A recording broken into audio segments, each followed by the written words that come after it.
everybody. How are we doing? Happy Monday, everyone. It is Christmas week.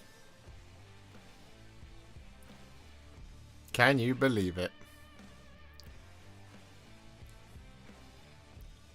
Where has the year gone, you know? And I have had an absolute barnstormer of a week last week, as I'm sure some of you following along on Instagram will have seen. But I haven't seen you guys live for a little while. Not since Wednesday. So we're here. We've got lots of news. As has been mentioned by Demogorgon. Congrats on the 75k subs. We did it. We did it last night. 75,000 subscribers. Which is absolutely incredible. Thank you so much. It's not really me doing it. It's you guys doing it. Subscribing and supporting the channel. So I can thank you from the bottom of my heart. Thank you so much for getting us there. 75k. Insane numbers. So next year, obviously, the goal is to get to 100. I don't know how possible that is, but next year we would like to, at this point, be sat with 100k subscribers. So then I can get my silver plaque. And then I can diminish and sail into the west and forever remain Galadriel. Thank you so much, Mark Watson, for the 1999 super chat. That is incredibly generous of you. Thank you so much. Congrats on 75k. Thank you, Mark. 169k next year. Absolutely not. There is no chance. My channel grows too slowly for that. I'd have to start putting in some clickbait. Lots and lots of hefty clickbait.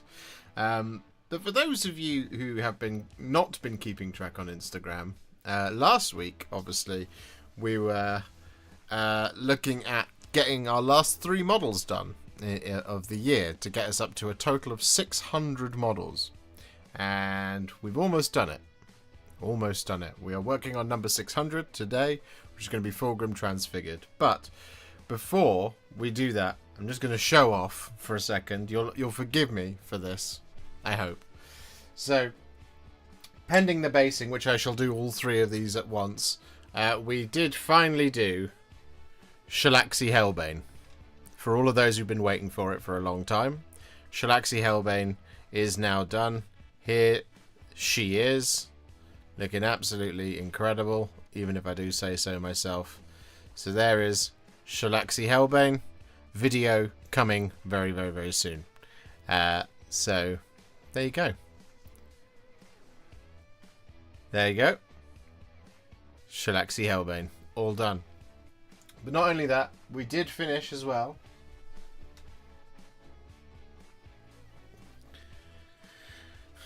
Gordrak, the Fist of Gork. That was also finished last week. There we go. So here he is. Gordrak. Everyone's favourite death cabbage of destruction and doom. Looking absolutely glorious. I know last week I was close to finishing him. So there you go. Another video coming very, very soon for you. But Gordrak is all done. And then, of course, the thing we're working on today is our 600th model of the year, which is, of course, Fulgrim Transfigured. Here it is. This is where we've got to on Fulgrim. So, Fulgrim is he's beyond Warhipster battle ready. The wings are done, apart from the like talons and stuff. So basically what we've got left to do on Fulgrim Transfigured is the black details, the purple details, the gold, and the silver. Which sounds like a lot, but it's not. So we've done the tail. The tail's all finished. The face and skin are all done. The wings are done. So we've got the black, gold, purple, silver, gems, and so on and so forth. I just did the white, so the hair is all done, as are those 2 sets of feathers on the back there. So, this is what we're working on today. There we go. You can see that hideousness from that angle, if you like. So this is what we've been working on, and today we will be doing some more work on Fulgrim Transfigured, because I want to get it done today. Basically, I don't know how likely it is that I'll get it finished today because I've got to do the base as well. But once the base is done, I can then do Shalaxi's base and Gordrak's base as well. And then we are flying. We are good to go. We're off to the races. We're having a good time. And that is 600 models done on the year. And we will never do that again. Got him from Stormbringer. Can't wait to use your tutorial on him. No one else has done a video painting him. Well, there you go. It's coming soon. It'll be coming this week. We're going to be doing... these guys, Saviors of Cinderfall, I think I will save till the Thursday after Christmas, only because I don't know what else I'll put in that slot. But Fulgrim, Shalaxi Hellbane, and Gordrak will all come this week as a little Christmas present to all of you. Hi Josh, I have a question. I'm working on more Crusher scales in purple. I decided to go with Leviathan purple, so any advice in highlights, colours on scales? Yeah, anything that I did on any of my Tyranids will work.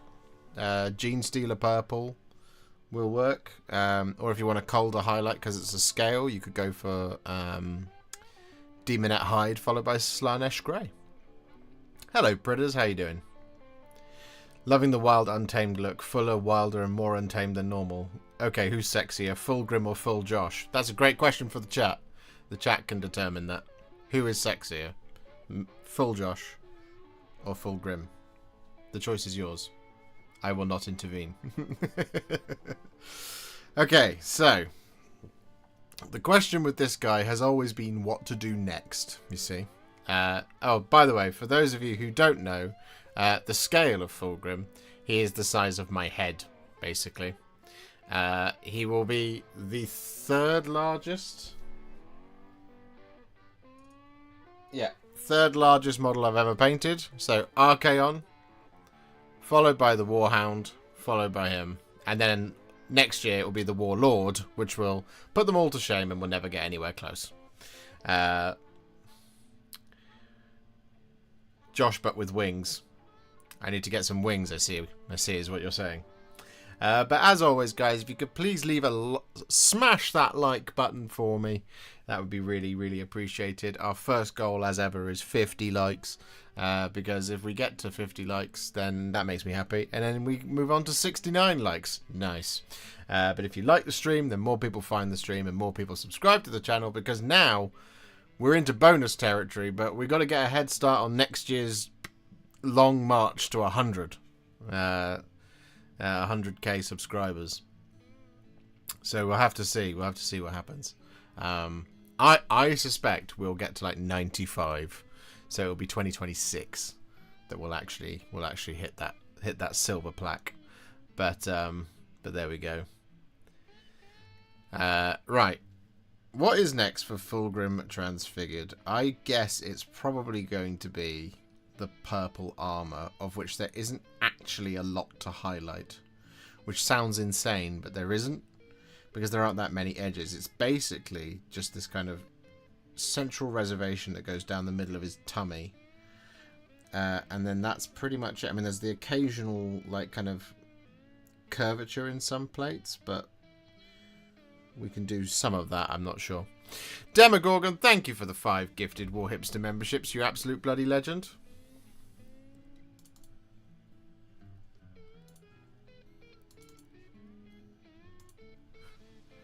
I asked Joe last night if I could pay him to do Joe Hopes on my channel as well, but apparently I can't. So, sorry. So I used Callus and Toll in my Stormcast Eternals army yesterday, and they absolutely murdered a Slan Starmaster, but some of them are unpainted. They're coming. This video will be dropping for you basically next Thursday. Not this Thursday coming, but the Thursday after. It's only just because I don't actually have enough days to fit all the videos in, basically, because I've got to edit them. I'm going to have to edit them all tomorrow. And editing 4 videos in one day is going to be a tough ask. I might try and get them all done and then stick some of them out as early access for Patreons and YouTube members. See if I can get that done. But we shall have to see. Again, it's all time dependent because tomorrow is obviously Christmas Eve, and I'm a busy boy. I had hoped to be done with him or whatever this afternoon, but it was unlikely because last night I was like, "And now we're going to do the gold," and then I completely underestimated how much gold there was, which is silly because I've been looking at the picture non-stop for the last sort of 2 days. But it's not bad going, is it, to have got as far as I have on Fulgrim since Saturday? That's alright. That's pretty productive. I started it at like 2 in the morning. And did the wings, basically.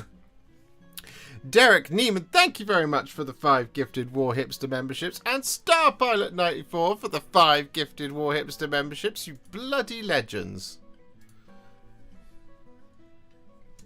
That puts us on 508. Not 4,508. That would be insane. 508. There we go.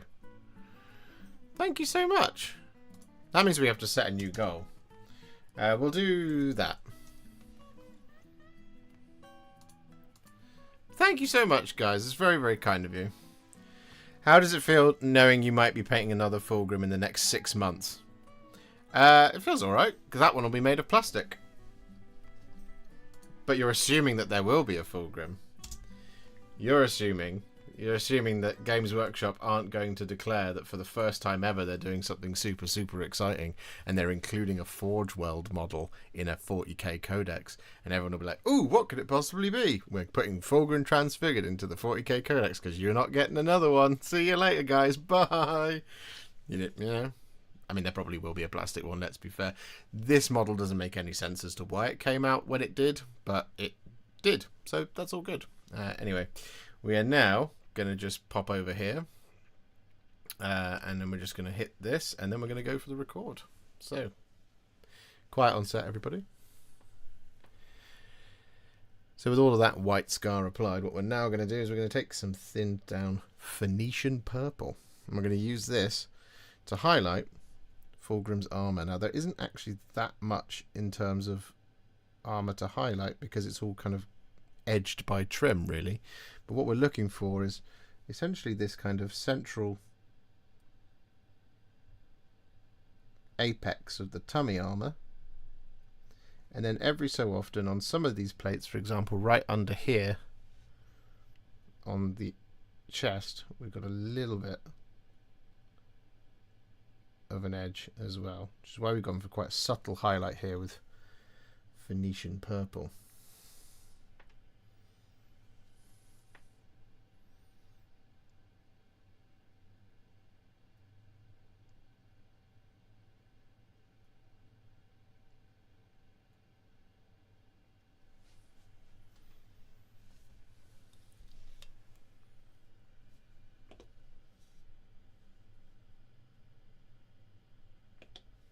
There we go.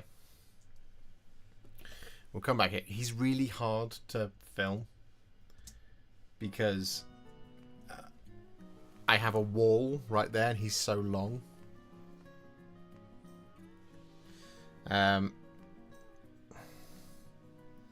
So I have to do the majority of the painting like in this position.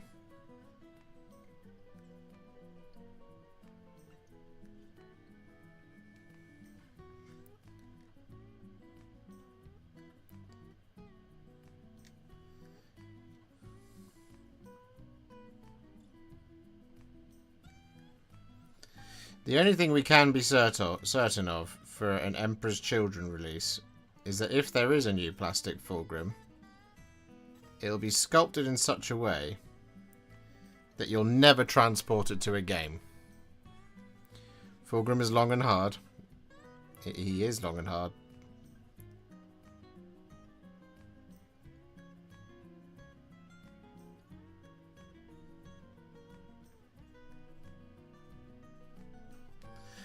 It's the wings. The wings are just slightly too obnoxious, I think, for my liking.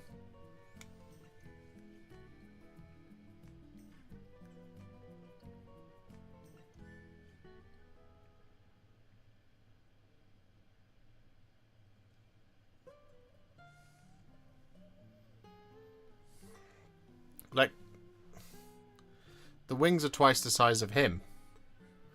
It's just a bit insane, really.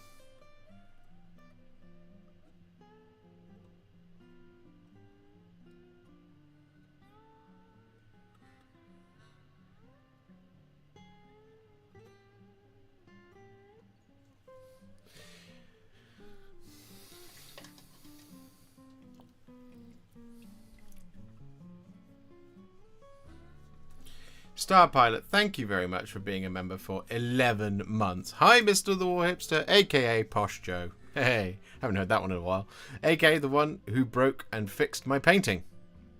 I can only apologise, but also, yay! So excited about this, Emperor's Children as a whole, and if I dare say so, Heavy Metal doesn't look as freaking good as your work. Well, that's very, very kind of you. Thank you very much, Star Pilot. I appreciate your very kind words. But don't let Heavy Metal hear you say that, otherwise they'll completely spurn me from all competitions again. Oh,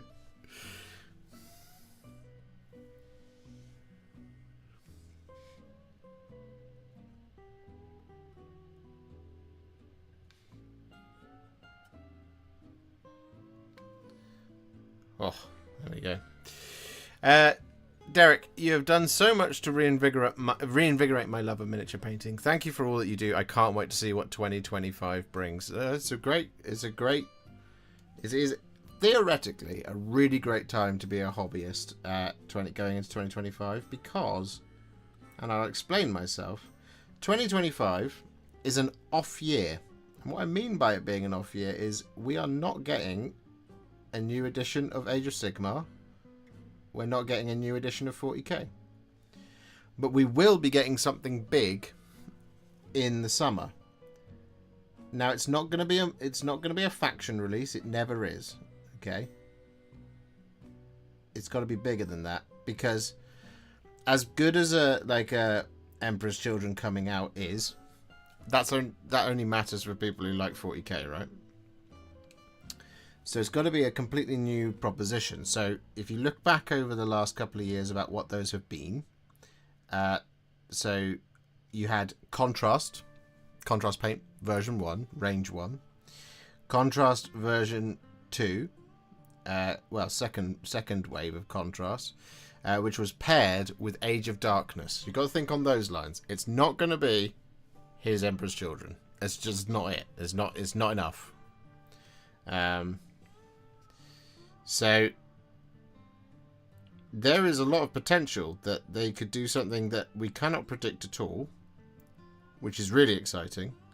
Or could be something like a complete redo of Battlefleet Gothic or Mordheim or something like that. That could be something that comes in because whilst you might not think that that's a big deal, if they've put the work in and they produce a really cool set of miniatures, everybody buys into it, right? Like Age of Darkness. Age of Darkness did really well because one, it's a box full of Space Marines, but also it was like, hey, it's a new edition. We've redesigned thingy. Space Hulk returns, maybe.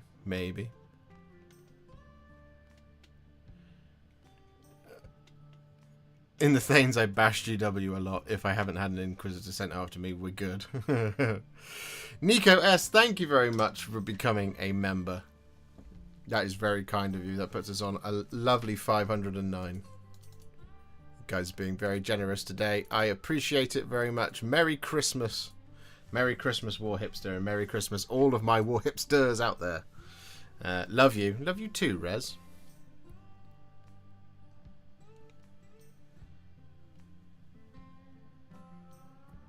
Yeah, I mean, that's really all the purple needs. We could go mad and put things like Slaanesh Grey in there, but it doesn't really need it, because it's already... going to be bright and shiny enough with the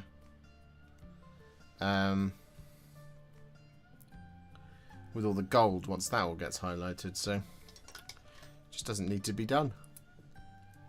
Just flat doesn't need it.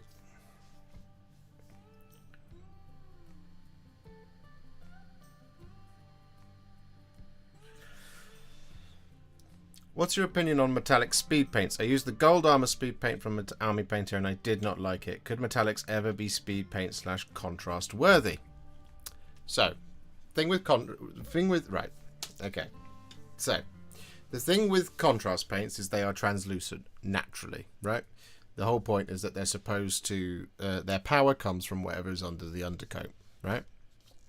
Now, metallics are generally the thing that you do last on most miniatures. So as an example, a Space Marine, right? You don't start with the silver, because unless it's a silver Space Marine, but you don't start with the silver on the bolt gun. You start with the black and then you do everything else, right? So it's the last port of call. It's actually a time saver to just use metallics, normal metallics, to do those final little bits and pieces. Now, the question changes when you're going to use speed paint metallics to do an entire metallic miniature. So an entire silver miniature, an entire gold miniature. There is a case for them to be somewhat compelling with a lot of underpainting, right? But just using them straight out the pot, what ends up happening with those speed paint metallics is basically you get really metallic recesses and sort of glossy surfaces, essentially. So you have to put in a pre-shade in order for them to actually represent what they're supposed to be doing. So you end up having to like basically do zenithal priming and dry brushing and layering to make sure that it's like white on the flat panels and dark in the recesses. So that way when you put the speed paint over, it does what it's supposed to do. And in that situation, I would argue that it's quicker to spray the damn thing silver, if that makes sense. So speed paint metallics could work if they were entirely opaque and they didn't have metallic flakes in them. That way you got the same level of shine across both the panel and the recess, but you don't because of the natural way that these paints work. So you get much more shine in the recesses than you do on the flat panels, is basically the problem with them. And when you're trying to do bright metallics, it just don't work. It's basically the long answer to that one. But they could one day. They've just got to be consistent, and they're not consistent at the moment. You were the one that took away my fear of painting. My wife had to do it so far. Oh, Nika, that's very kind. Ah, Christmas hipster. That's me. I always find myself more productive when watching hobby-related content. I've just finished my 4th Vanquisher for my Celestial Vindicators as I prepare for Christmas Eve night shift in Oz. Well, that's awesome. Keep going. I've got some Celestial Vindicators I need to do. A lot of them. But we have to have a long break from Stormcast for the algorithm to recover. Santa Josh is coming to town. I'm not quite Santa Josh yet, am I? Surely I need to be a little bit whiter, a little bit greyer. Good morning, Warhipster. About to begin working on my Nighthaunt Spearhead. Does the Hexwraith Flame make a good ghostly bits paint? It does. Hexwraith Flame is a nice paint. It's very, very green, though. It's more green than you perhaps realise it's going to be. It's really good over white. It's not so great over grey seer, basically. Is the answer I would make for it. Any tips for any of the following Space Marine chapters? That was meant to be a list. Ah. Did you type out so many that it didn't send?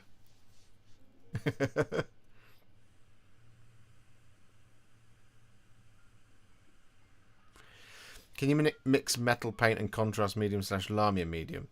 You can, but it won't do what you think it's going to do. But yeah, yeah, I mean, the easiest way to thin down metallics is to use a medium. Because water tends to separate everything, whereas the mediums generally don't.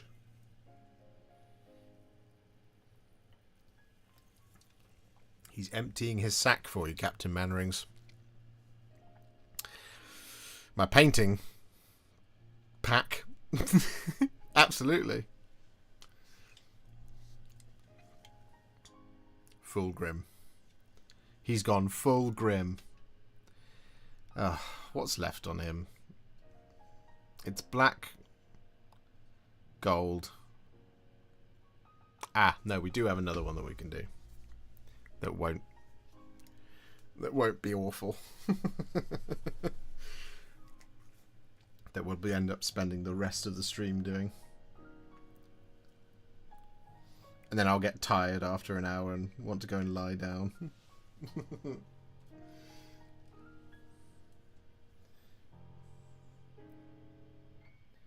That'll do. I don't need no more water. There we go.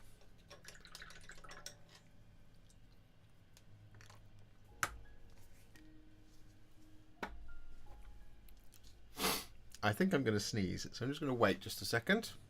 But we'll go to the overhead so you can see. So what we're going to do next is we're going to take some Slaanesh Grey, and we're going to use this to highlight his tummy, which is just a slightly different colour to the rest of the armour. Just very different. It's slightly colder, basically, than the rest of him.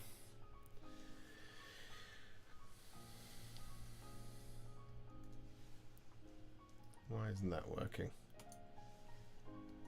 Okay, maybe the sneeze has passed, so we'll see. Here we go. So with that Phoenician purple all applied, like I said, there's not very much of it to do, so what we're going to do next is we're actually going to take some thinned down Slaanesh Grey, and we're going to use this to highlight the face on his tummy armour, so just here.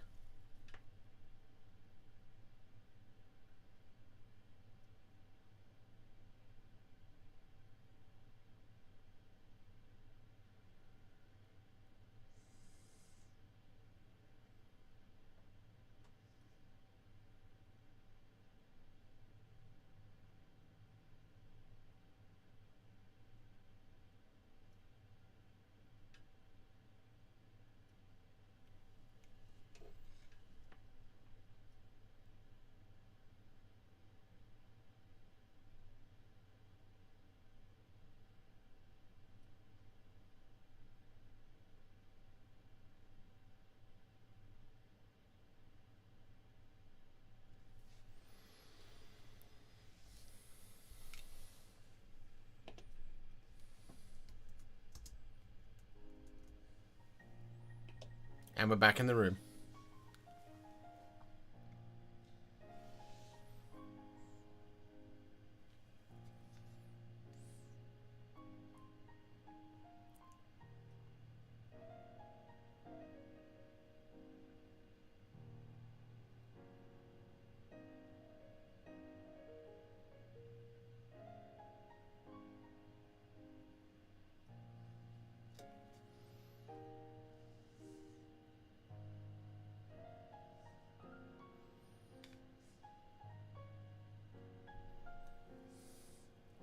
So many details.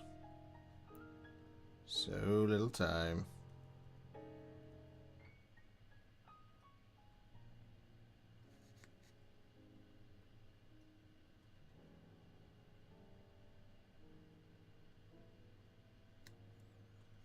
Boo, boo, boo, boo.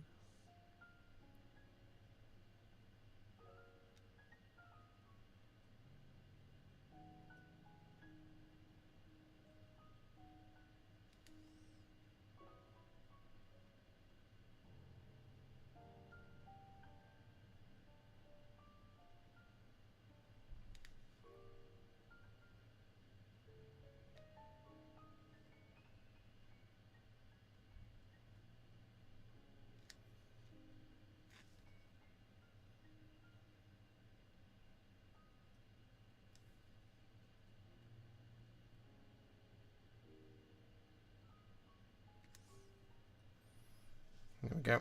Oh, good.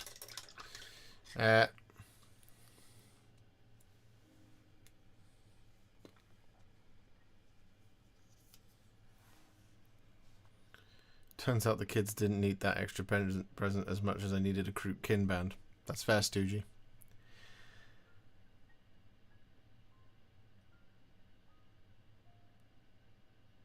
Any tips for any of the first founding chapters and the Raptors do a Deathwatch Phobos strike team, kill team? Doing a Deathwatch team. I mean, I've got Deathwatch tutorials, which should help you out. I've got the combat patrol. That should be here somewhere on YouTube. That'll tell you a lot more than I can remember about painting Deathwatch. How you doing? Fulgrim looks like a beast of a model. He is. He's a very big beast. Good evening, Oathkeeper Crim. Is Morathi's much smaller? Yeah, she's smaller.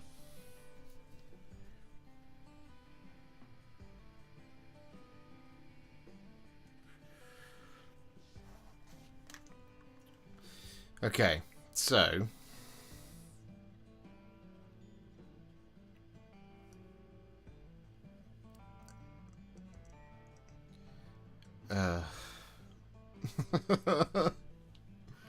I don't want to do the black now because that's going to take forever. But I likewise don't want to do the gold because that's also going to take forever. And I also don't want to do any of the silver because that's also going to take forever. But those are our remaining colours. Basically.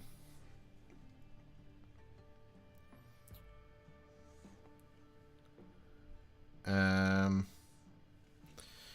just need to check the picture because there's yellow that we have to use as well for the eyes. And I think it's just on his stomach because the rest of it's like green gems. Although there might be the occasional one on the blade as well. Yes, there is. Okay. We'll do that next. That'll do.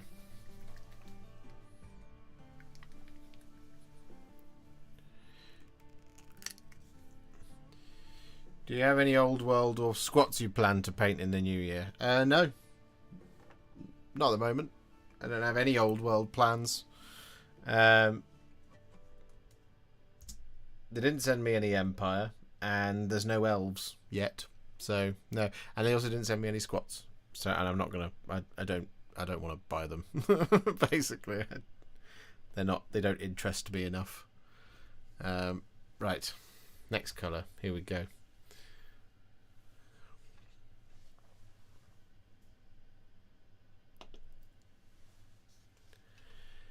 So with all that Slaanesh grey applied, what we're then going to do is we're going to take some thinned down Uriel yellow. And we're going to use this to pick out all of the kind of demonic eyes that are scattered around the model. So there's some that are down here on the tummy armour, but there's the occasional ones here and there on the weapons as well.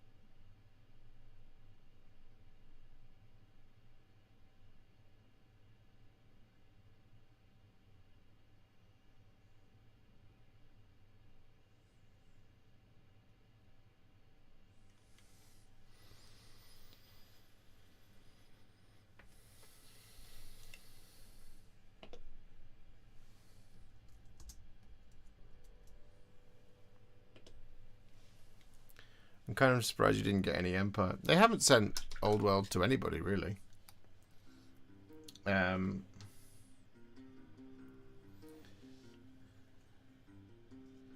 It's been a case of if you want it, buy it yourself. And I haven't wanted it enough to buy it myself.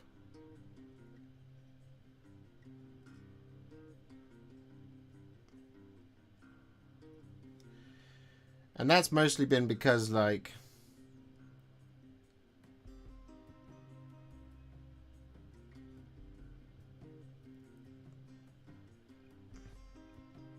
I don't really see how valuable the content is.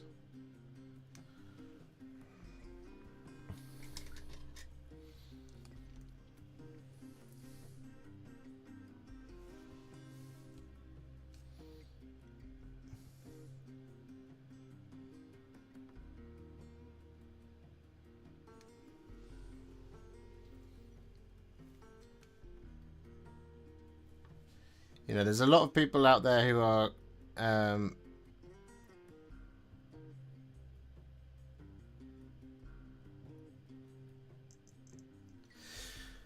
so to explain myself a little bit further, the vast majority of people who have really taken to Old World are Old World fans already, so they already know what they're doing when they're painting their miniatures.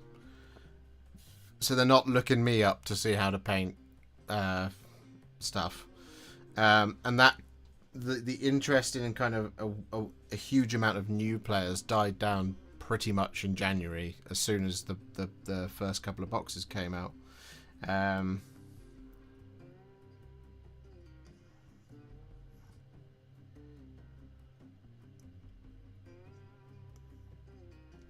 So if I do how to paint, I don't know, an Empire General, it's just not. It's a lot of time and effort for me to do for a video that isn't just going to do very well.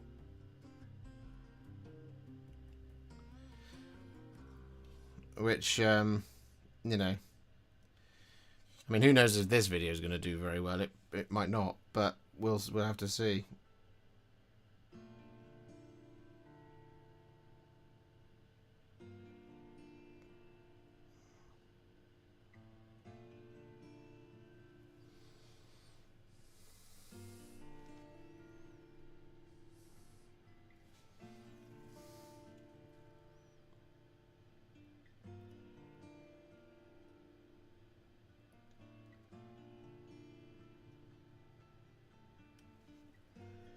It's like, despite how well Age of Sigmar sells, there aren't that many people out there looking for the tutorials, so the videos don't do very well. So even if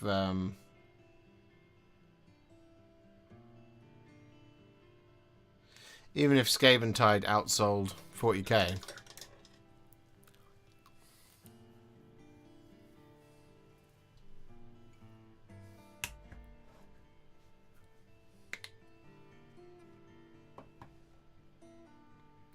Old World is weird to me. It's like it's made for older fans, but they make great boxes for people to get into it. I remember Britannia being a big deal, but then that was it. I mean, is it exactly? How come you decided to do Fulgrim? Was it just because you wanted to? No, I'm doing Fulgrim because people keep asking for it. So I'm doing it. It's the same reason why I did Shalaxi Hellbane.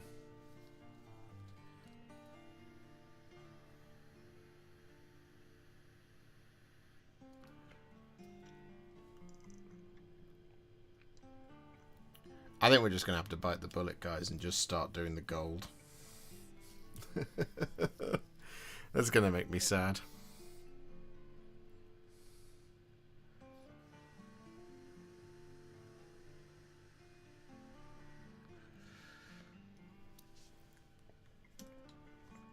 But it'll make it feel more finished more quickly, basically. Okay, here we go. Let's get this party started.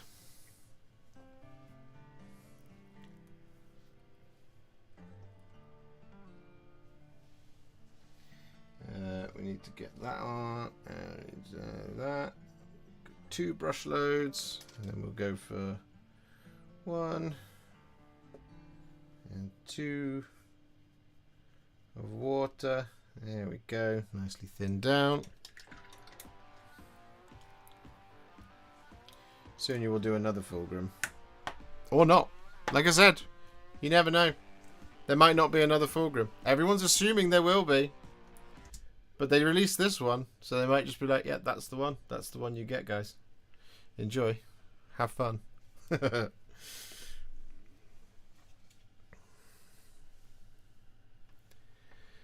So with that Uriel yellow all applied, what we're now going to do is conquer one of the biggest colours here, which is of course all of the gold. And well, the colour we're going to be using to do that is some thinned down Liberator gold. And just like we did when we started, we're just going to start down at the bottom and make our way up the rest of the model.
Cool.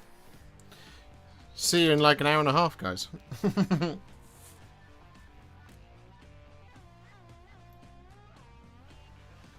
I think it would be funny if they just saw Fulgrim is still chilling in the Eye of Terror because he has no desire to leave that planet he's on. Yeah, exactly.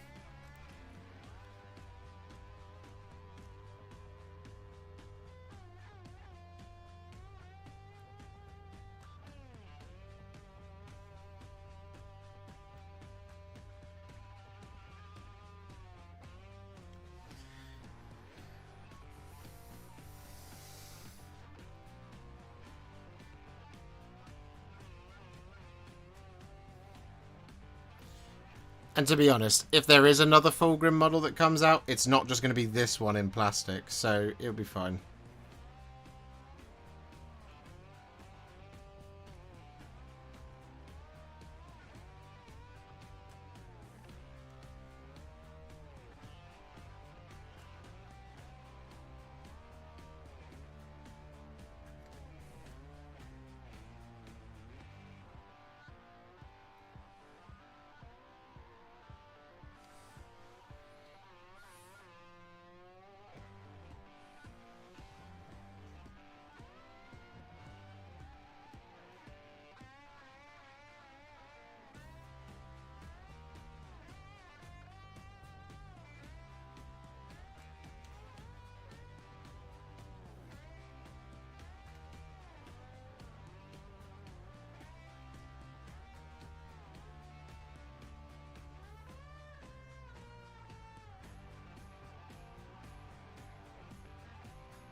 So much gold.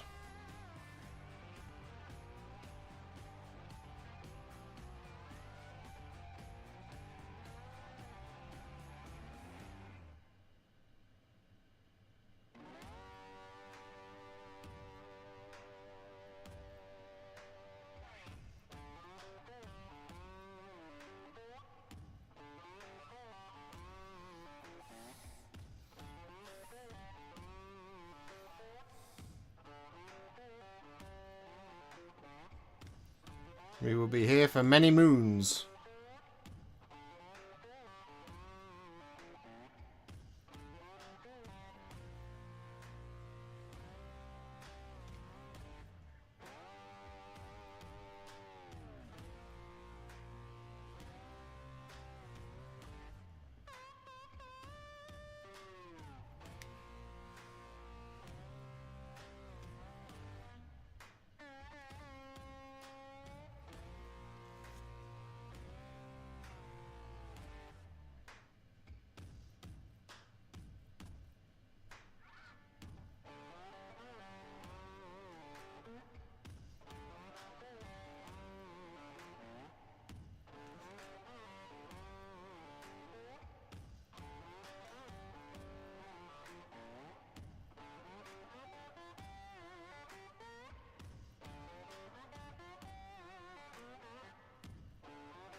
If I had to guess as well, I think Emperor's Children aren't coming out until the end of the year next year.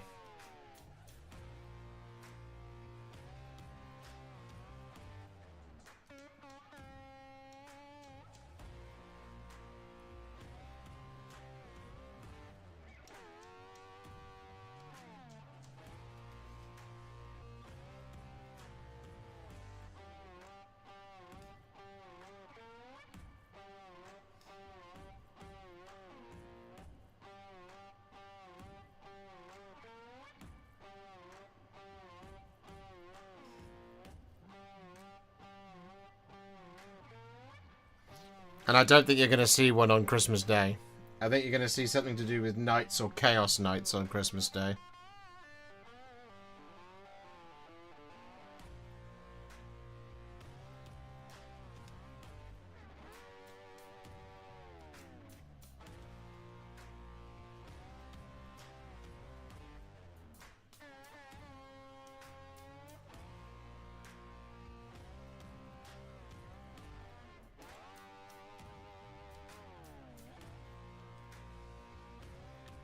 Because we know that they're supposed to be next, according to that roadmap.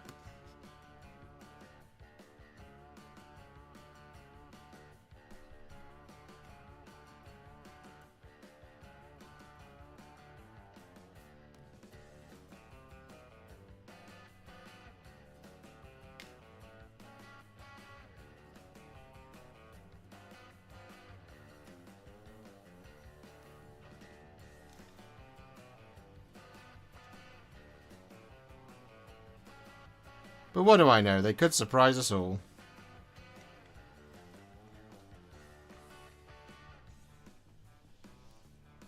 Hello, Sir Strummingfish.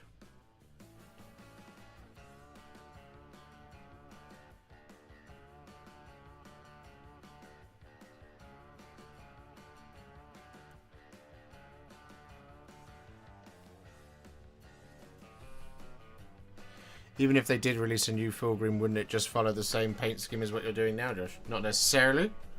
They might release one that's all, well, I mean, look. So, that's Fulgrim. And that is Shalaxi Hellbane. They're very different. So...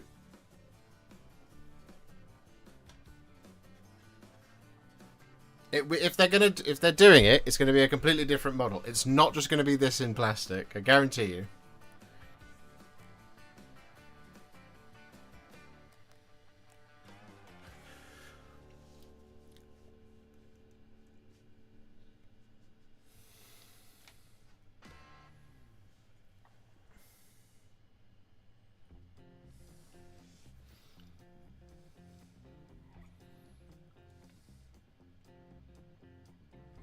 But we have no idea what it's going to look like.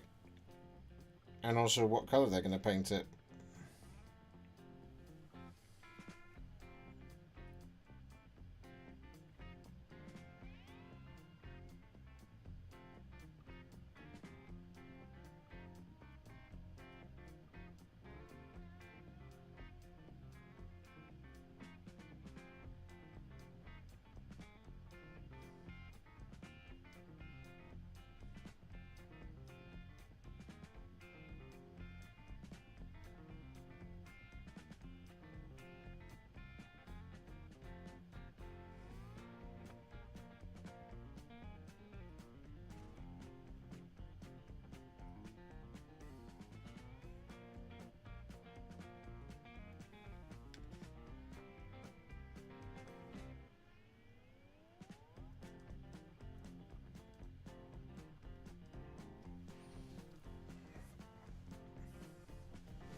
Ugh, exhausting.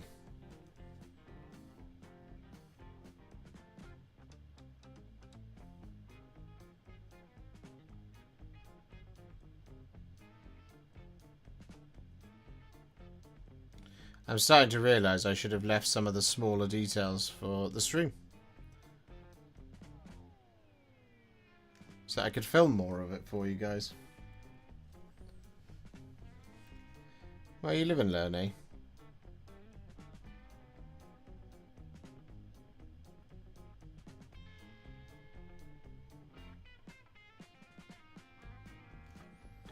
But, you know, the vibe I'm getting from chat is they don't actually want any Fulgrim videos whatsoever, so...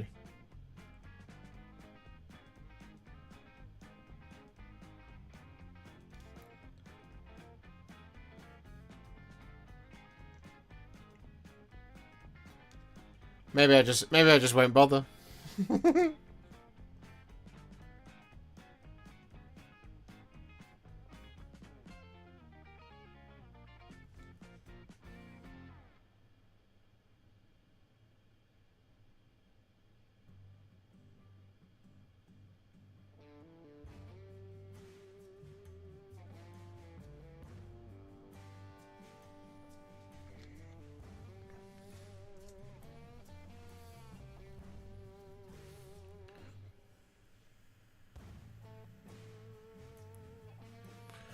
Do you find it harder to paint super large models? Yes, James. It is harder.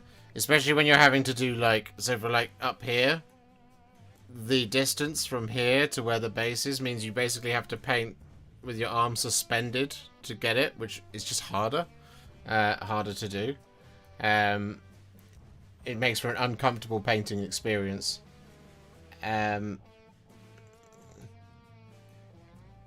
Which is why I generally tend to, if it's possible to get away with it when it's a far away detail,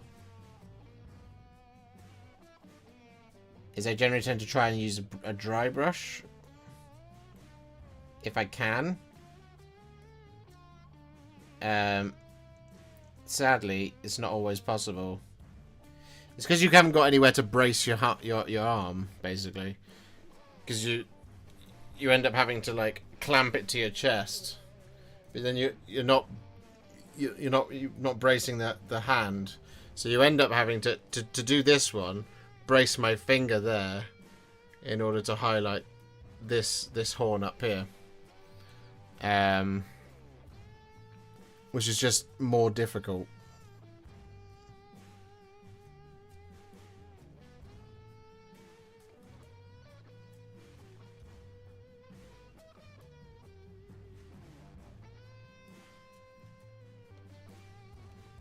The thing I really don't like is when Games Workshop manufactures a model on a base size that's too large for their painting handle. So, for example, Gordrak, he's on a 160mm round base, I think it was, which is too big for the painting handle, so it means you just have to hold the base. And I ended up giving myself a hand cramp because I was holding it in a stupid way for large amounts of the paint job. So I was holding the model like that. So my little finger really started to hurt because I couldn't bend it. And then at one point I put the model down and my little finger was just out like this. And I was like, bend, damn you. I had to use my other hand to make it bend.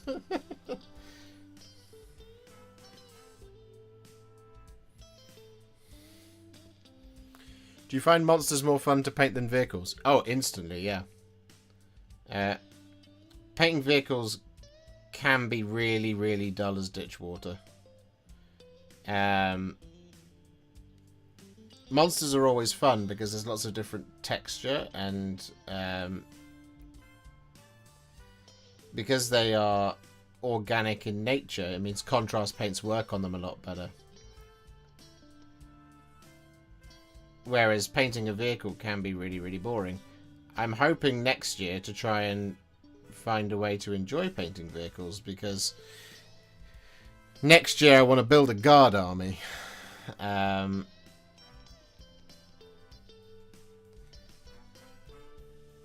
I kind of want to make, because I'm really excited for the Imperial Guard.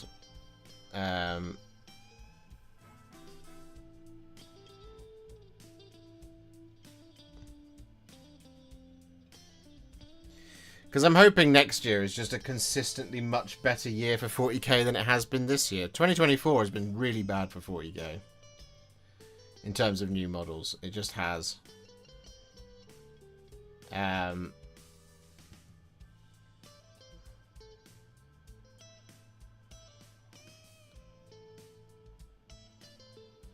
Which is 100% the reason why they separated it out. Because they know that 40k has been a bit rubbish for new models, and what they don't want is for, by sheer dint of it being a more popular game, they don't want to crown Chaos Lord with Jump Pack as Model of the Year in the same year where Vizic and Usharan and all that came out. That's why they've done it.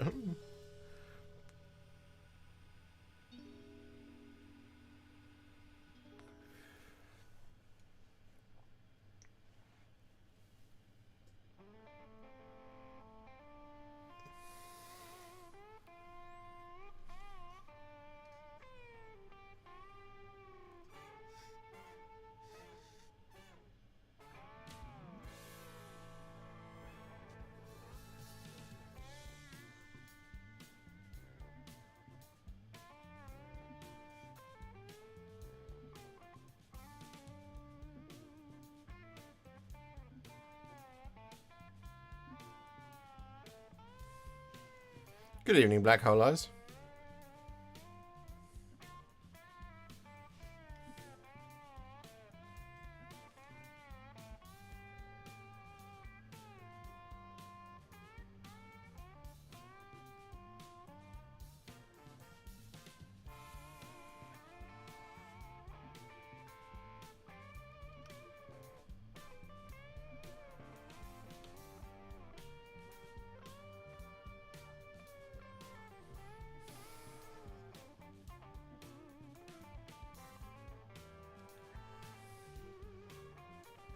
There we go.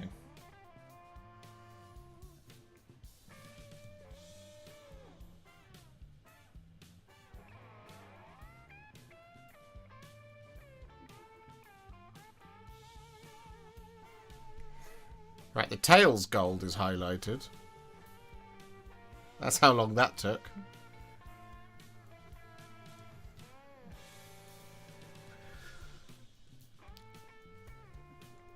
I guess I should do the back next.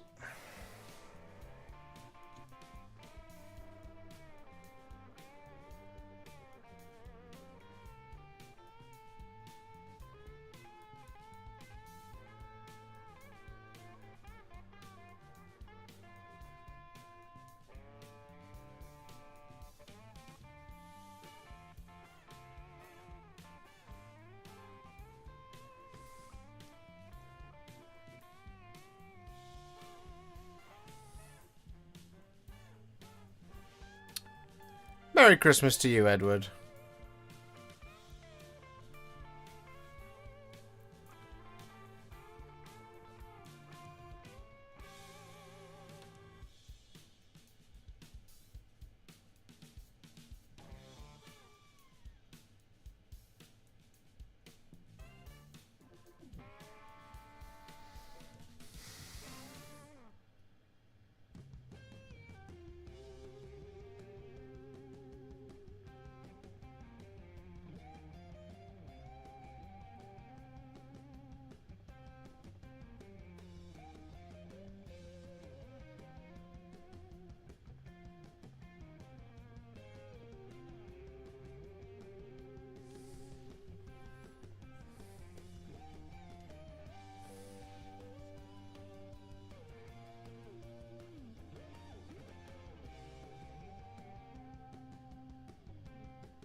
So much gold.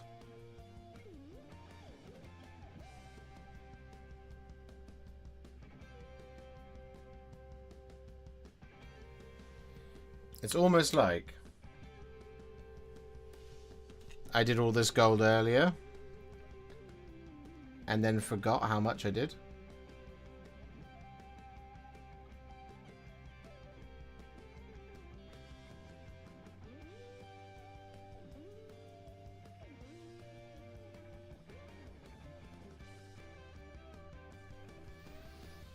But look, he's a Primarch.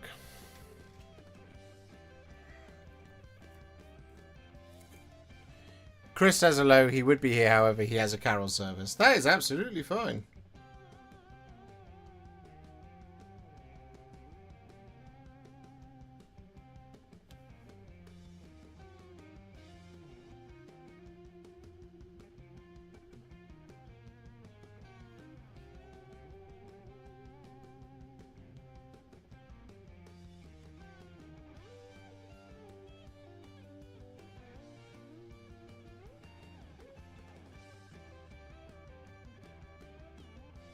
When I was a young lad, I don't know if they do this everywhere, but in the village that I grew up in, so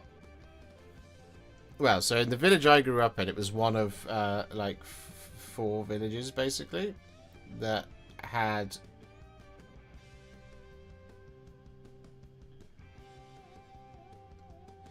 in an attempt to hold on to all of the churches, because every village had a church, Basically, they just pooled their resources, and we had one vicar, and then there would be services that would happen in all the churches, but they would alternate on the year. So all the Christmas stuff would happen in the village I grew up in, Saul Church, one year, and then it would happen in Frampton, and then it would happen in Freethern, and then it would happen in Arlingham. That's how they would do it.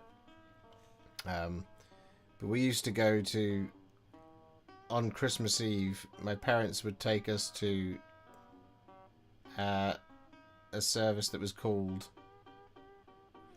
the Blessing of the Crib, which was basically just a nativity, and it was like the kids' version of Christmas service.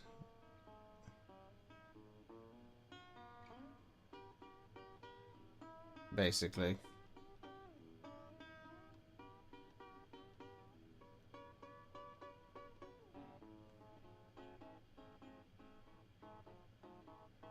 That was always good for a laugh.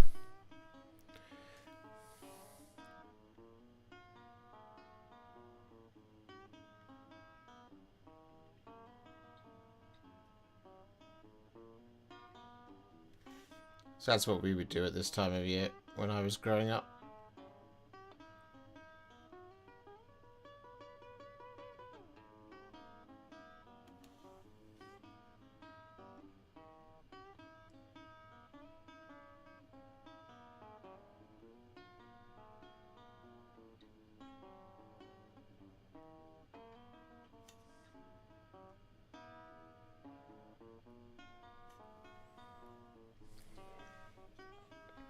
They just announced a pack of dead stuff to decorate bases with. Tempted to use the entire pack for a Bloodthirst or Angron. Heads for the head pile. Yeah, that would work.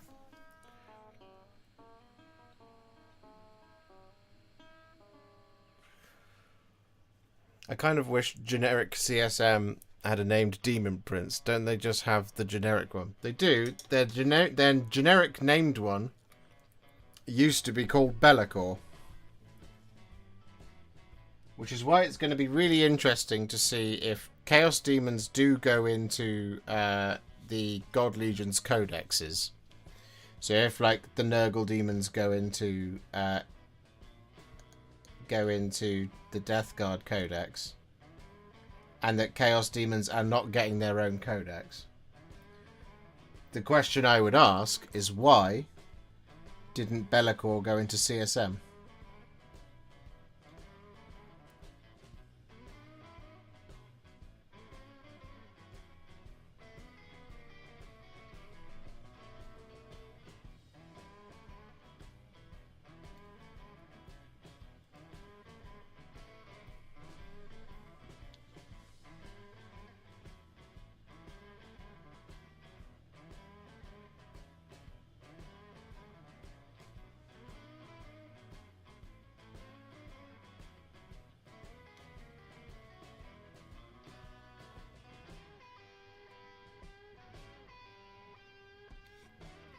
Which is why I subscribe to the theory that the demons are going to go into the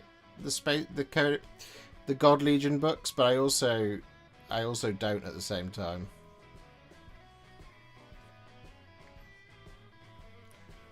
I'll be sad if they do.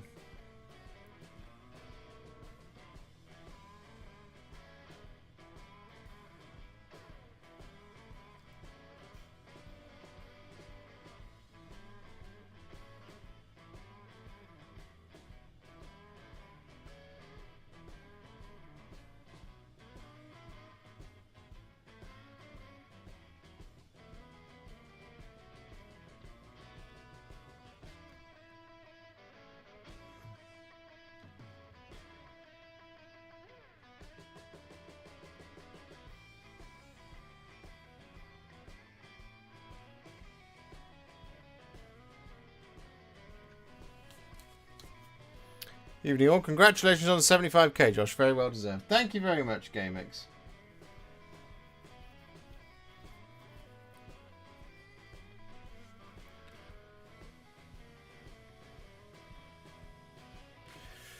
Maybe the generic ones end up in word bearers.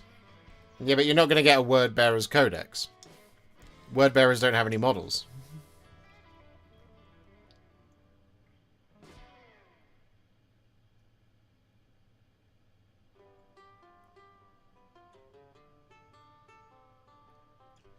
It's not beyond the realms of possibility that they will one day have their own model range, but they don't have one at the moment.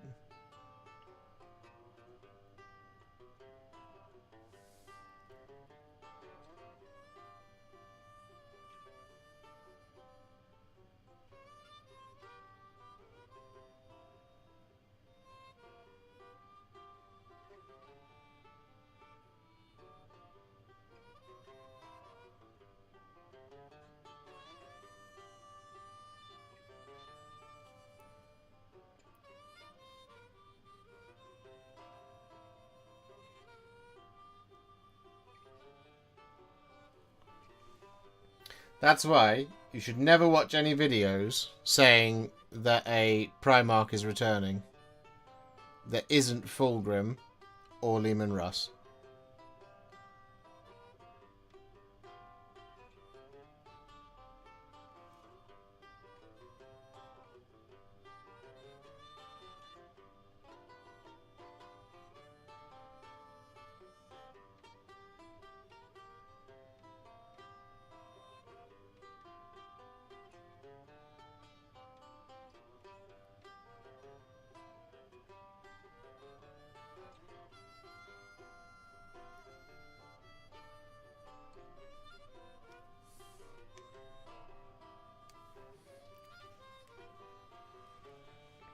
Emperor's Children don't have any models either, technically. Yes, they do. Noise Marines.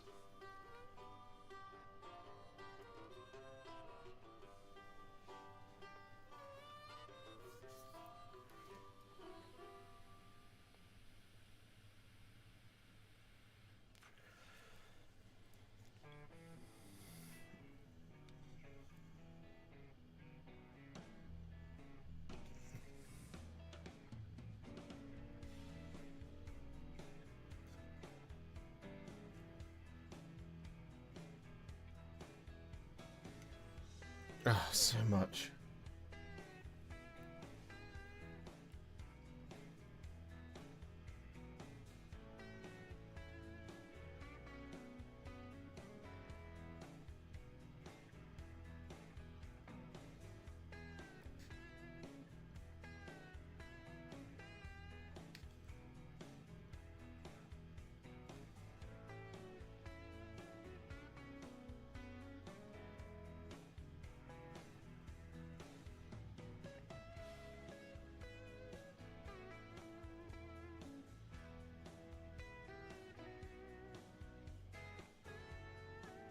They also have Lucius the Eternal.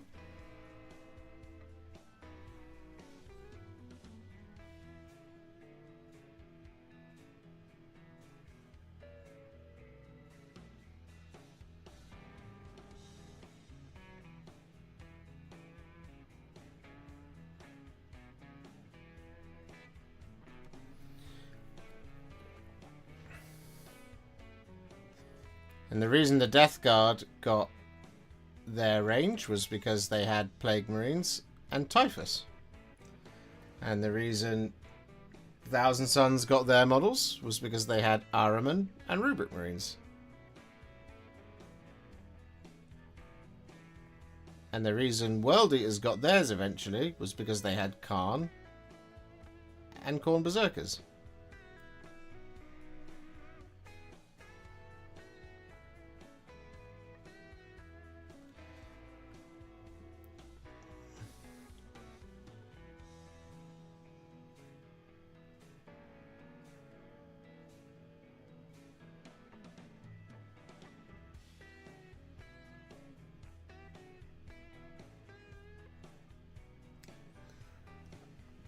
Now, it's entirely possible that Rogel Dawn could come back and pal around with the Templars instead of the Imperial Fists as some sort of penitent crusade of his. that is also possible to make up the 4th Loyalist Primarch. But they're only going to do it based on rangers that already have models. So that's why you got Gilliman for the Ultramarines, because everything's Ultramarines, right? And that's why you got the Lion, because of the Dark Angels. And they're not going to do Sanguinius, one would hope, because Sanguinius is dead.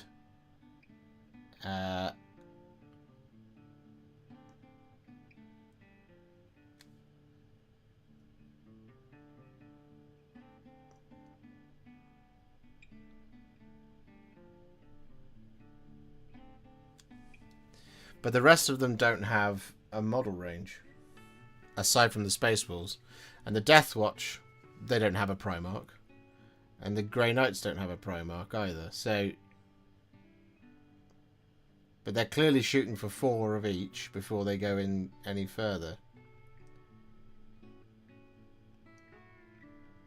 So then, if later on, you know, they decide, oh yeah, we're going to bring back Corvus Corax, that's actually quite exciting, because if they do bring Corvus Corax, for example, or Vulcan, they'll support him with other models, because you make a lot more money, and there's a reason for it when you base it around support for the rest of the range, as it were. Hence why, after Fulgrim, all bets are off for Chaos Space Marine. It could be anyone. If indeed it is anyone. But after Fulgrim, all bets are off. But it was always going to be Emperor's Children would be next. It was never going to be Perturabo or Kurz, who's also dead. It was never going to be Lorgar, because there is no direct model range that you kind of... Basically, you pick up 2 types of customers when you release a model, hopefully, especially one that supports an older range. Is you pick up a bunch of people who go, oh, I would like to start an Emperor's Children army, for example. But you also have that predetermined customer base of all the people who already had... You have all those sales figures based on...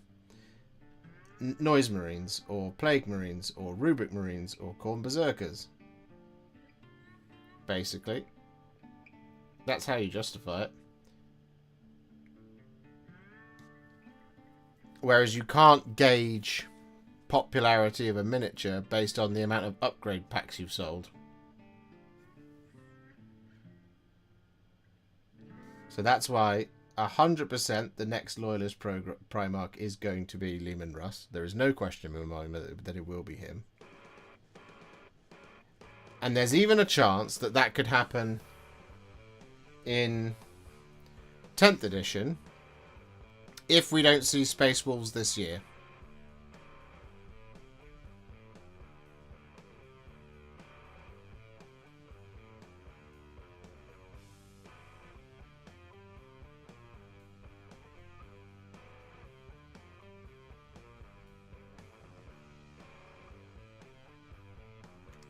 But that's why I'm pretty convinced Emperor's Children is going to come out towards the end of next year. I think it's going to be October, possibly even November, maybe September, but I think it's going to be around then, because I think the Emperor's Children stuff is going to come out in support of whatever the next narrative campaign that will lead us into 11th edition 40k, which is not next summer, but the summer after. Summer 2026, 11th edition 40k will be here. So you bring out these in support of that.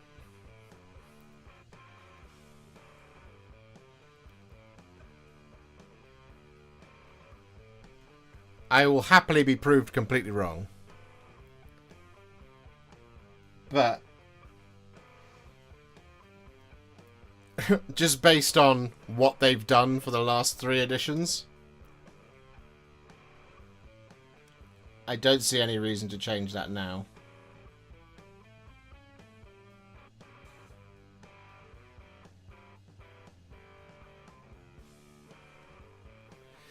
I just saw from Yamail Angmar, member for 21 months. Thank you very much. 600 minis, 75k subs, 500 plus members. That's a nice way to end a year for the channel. Happy holidays, Josh, and to everyone else too. It's really good.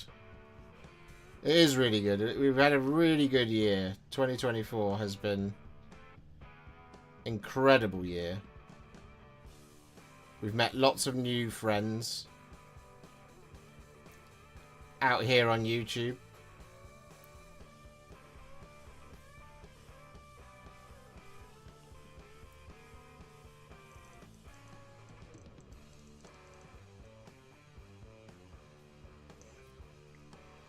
This is the first year on YouTube where I wasn't in debt, basically.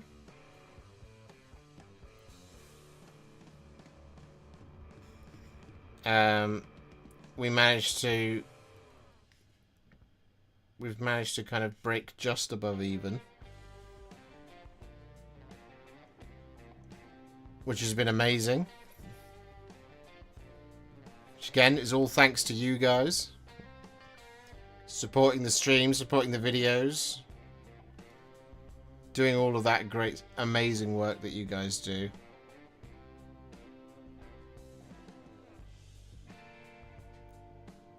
We crossed the 1,000 video mark, apparently,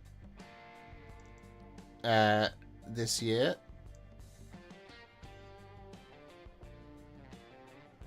That's with all the live streams and stuff included.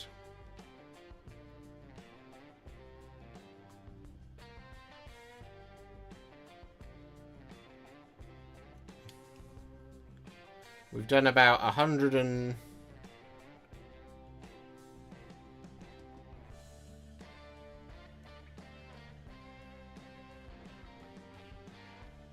It's like 140 painting videos this year.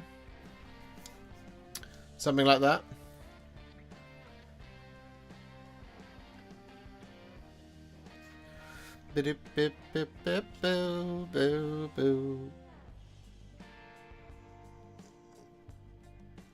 And as mentioned, 600 models. Well, we haven't quite crossed that Rubicon yet. That's what we're working on right now.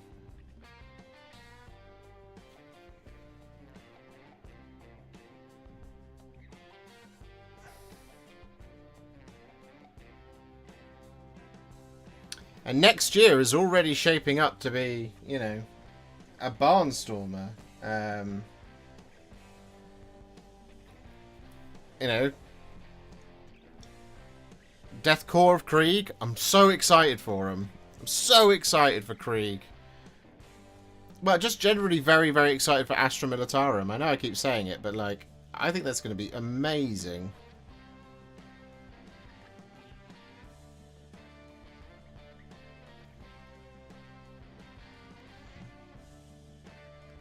I would really like to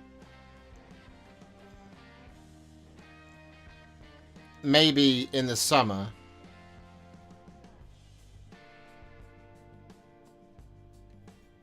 get a Astra Militarum army together. Spend the first half of the year getting it together and then take it to some events next summer. That would be really fun. Taking the guard out for a spin, because I really like the Astra Militarum. I really like them, and I'm very excited for the book. I'm very excited for their range. Very excited for the Krieg.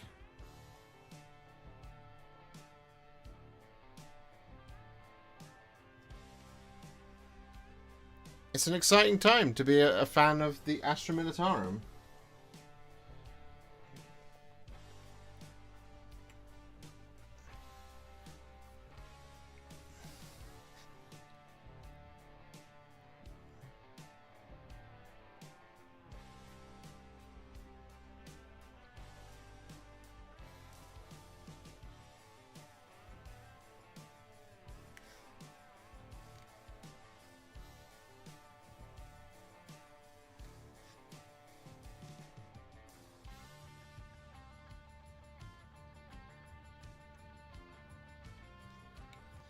You know, next year, I would like the channel to be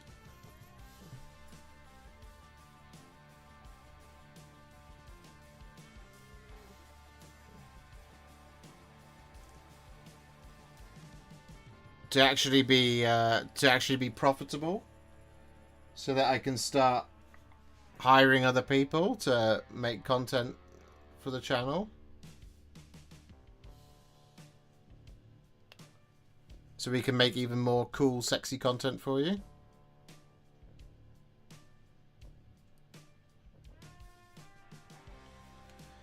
Expand the team from a team of 1 to a team of 2 at least.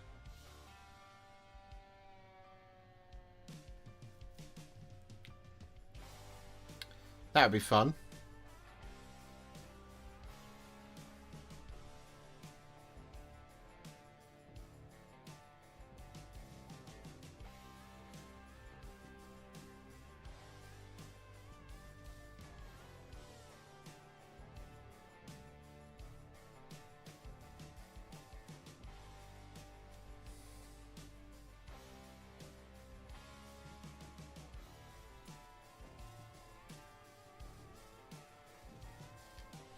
But also, it might create a universe where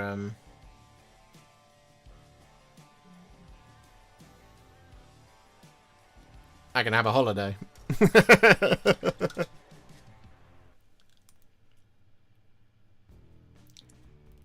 Resume should include Titan assembly experience. Yeah. Your job will be to build this Warlord Titan. Get it done. Surely that's quite a finite job. Indeed it is. We'll find something else for you to do after.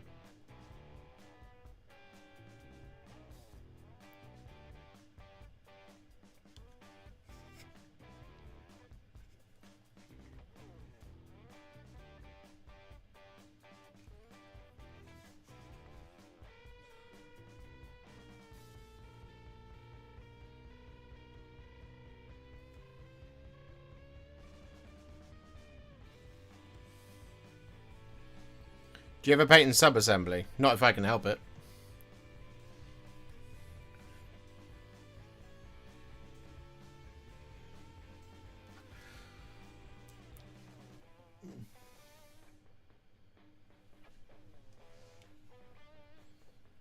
Everything I paint ends up in a video anyway, so if you don't see me sub-assemble in a video, then I haven't done it.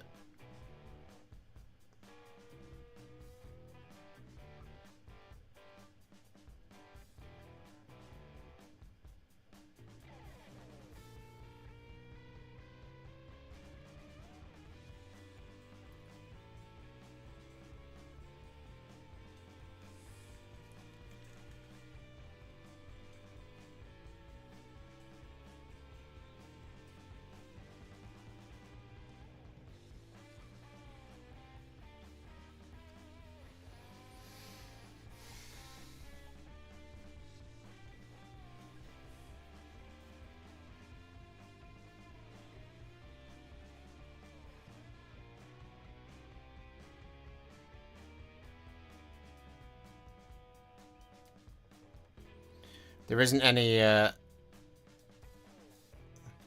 clever editing magic that happens that I edit the model together.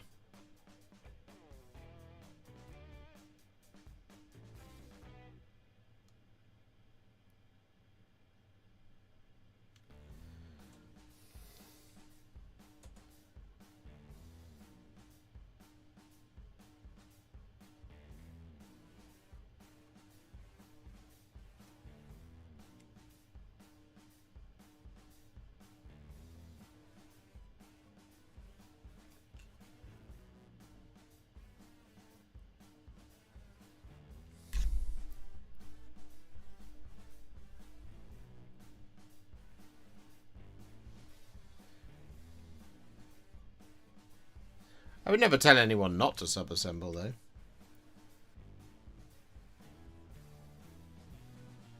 If that's what you want to do.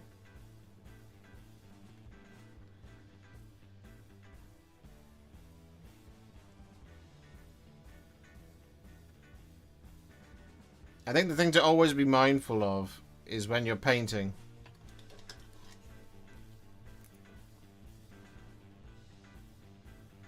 Is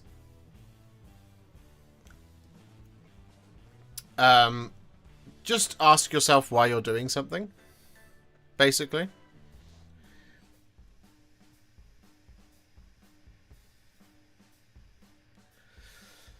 Like, if you saw in a video once that somebody sprayed something black and then sprayed grey over the top of it as a Zenithal Prime, and you went, that looks good, and now you're doing it on everything, and you're wondering why, like, some models just don't look as good as you wanted them to. It's because you're doing something that's been pre-programmed into you because you thought it looked good on that one thing at that time. Something might be appropriate for a model that isn't appropriate for something else. So Subassembly is exactly like that. You might worry why you find it so hard to paint faces, and it's because you've stuck them all on cocktail sticks. And it's too fiddly, and you haven't got a good enough grip on it, or you know, this, that, and the other. And actually, you find that you're really good at doing the left-hand side of a face rather than the right-hand side of a face because you're right-handed, for example, or you're left-handed, or whatever. Stick the head on. Stick the head on and position it like this so that you can do a really good side of this face, and that side it doesn't matter so much because it's hidden by the rest of the model. So if I stand like this, it doesn't matter if you highlight my ear, this ear. It will if you highlight this one, but it doesn't matter. You see what I mean? Apply like critical thought to your painting processes.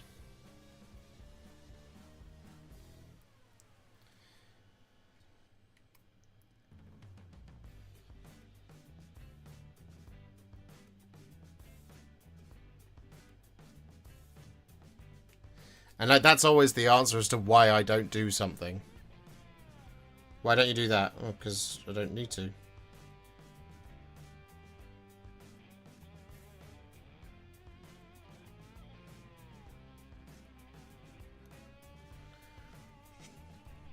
And doing so would just make things take longer.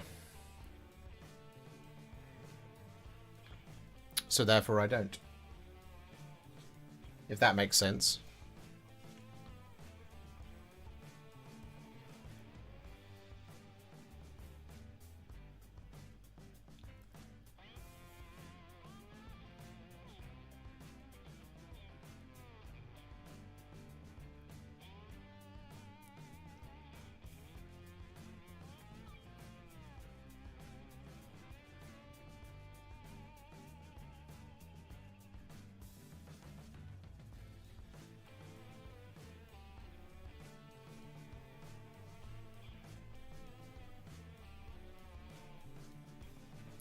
But there is a model I would always paint in Subassemblies, which is Belisarius Call.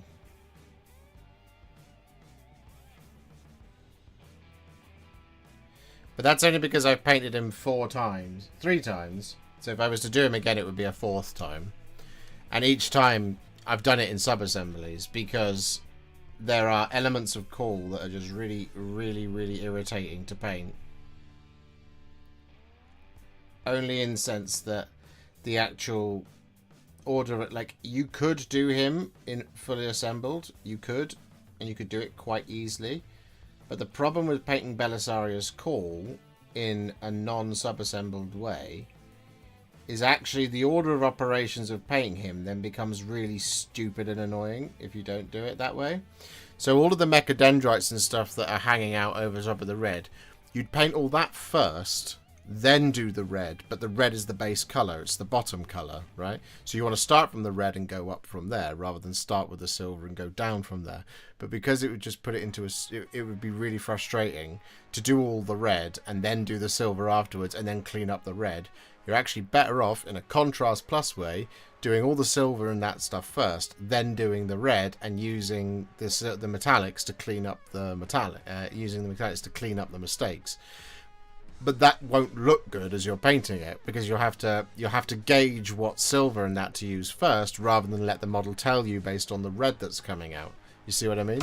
So it would actually just be more of a hassle to paint that model fully assembled than it would be sub-assembled. Whereas in the case of this guy, it's like, yeah, okay, I can't get in and line highlight some scales that are right down there in an area that I can't see, but otherwise, fine. That's the only thing I'm missing from this.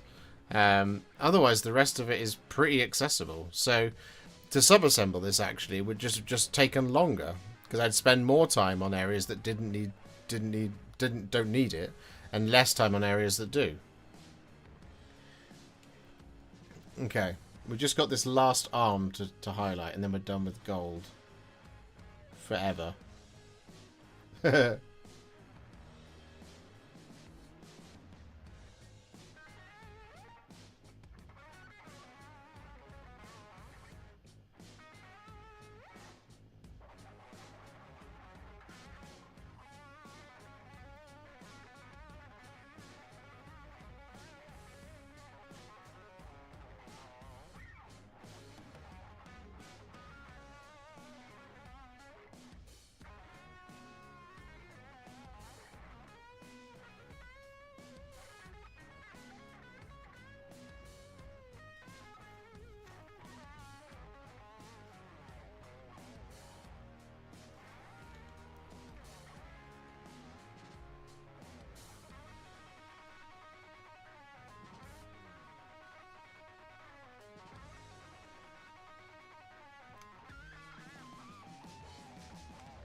Oh, boy.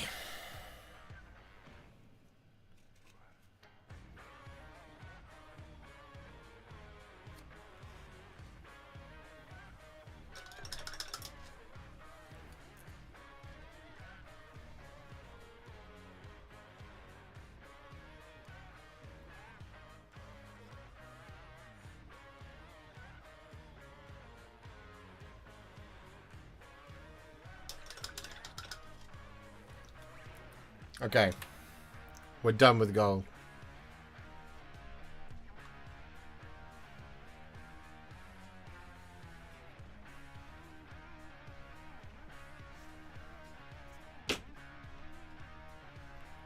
There you go. Now that all the Liberator gold is on him, he looks somewhat more finished, doesn't he?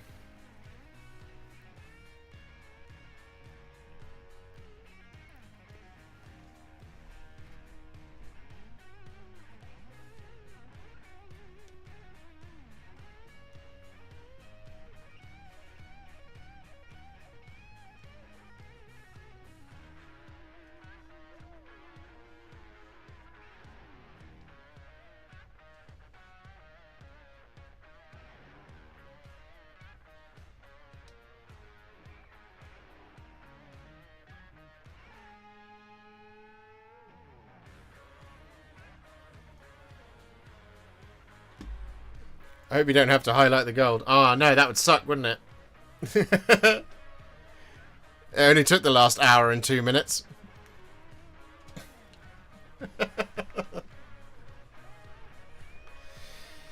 Okay. Now that that's done, we can have a little rest.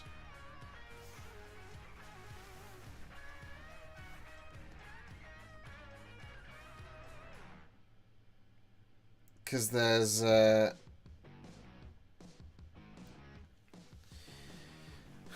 basically silver left to go.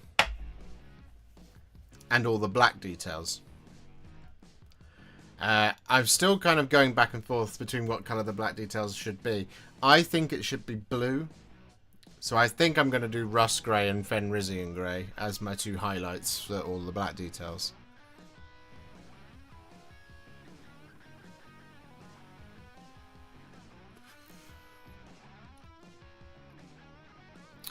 But that means that we've got Ironbreaker to do.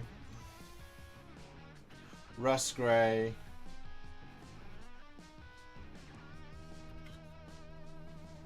Fenrisian Grey. Should it be Fenrisian Grey or should we just go straight for Blue Horror? Blue Horror might be a bit stark. Let me look at the picture.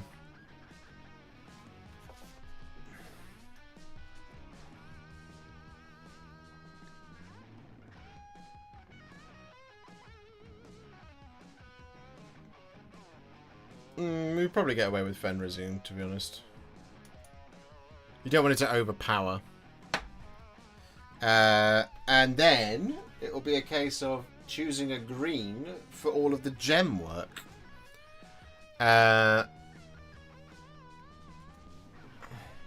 Which I think should be Orc Flesh. Looking at it. So it's just a matter of those 4 paints left to go, and then we just have the base to do. But the base is where I will probably deviate from the box art a little bit, because I have a way I like to base miniatures, and that is how I shall do it. Happy Sanguinalo, Josh. I hope you enjoy your break with your family. I'm sure I will, the Mini Creative. Thank you very much for the $4.99. That's very kind of you. Do you prefer Corvus Black over Abaddon Black for a black paint? He uses Black Legion. I do. I use Black Legion. Corvus Black is a nice paint, though.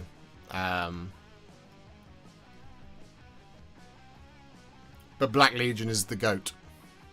It's the best black paint on the market, 100%.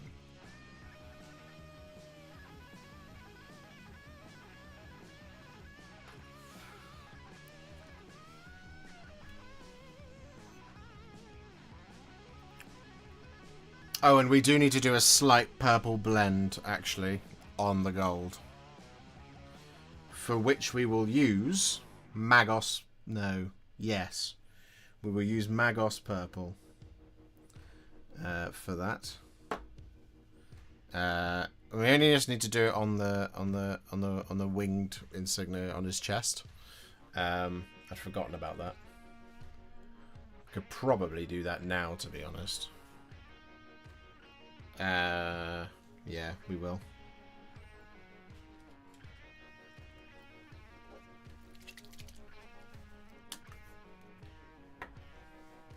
Is Magos purple the right paint to use? Yeah.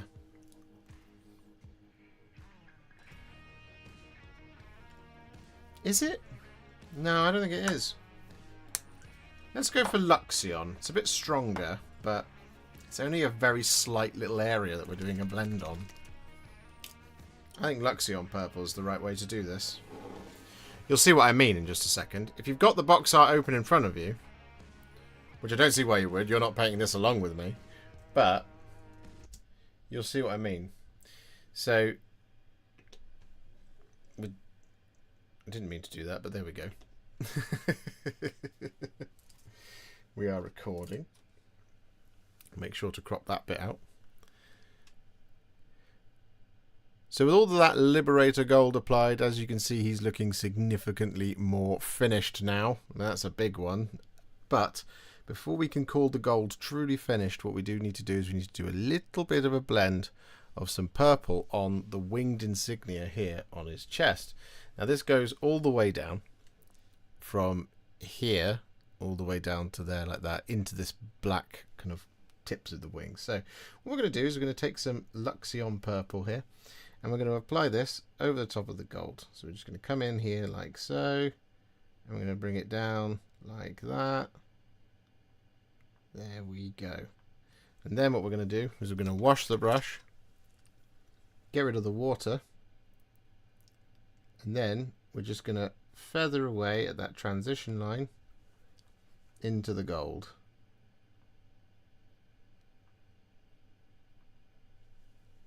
Just like that.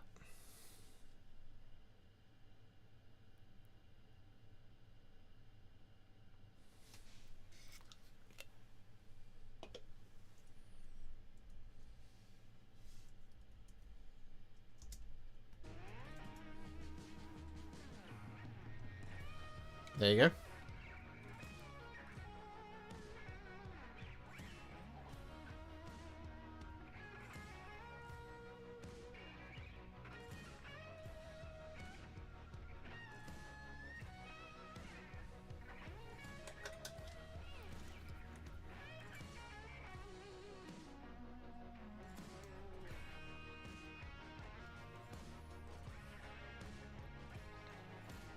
Lovely.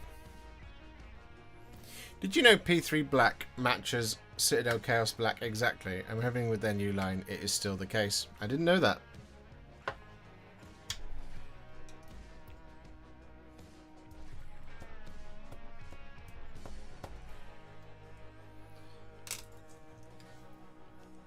What time are we on? 7:15. Well, we've done a significant pile of work on Fulgrim.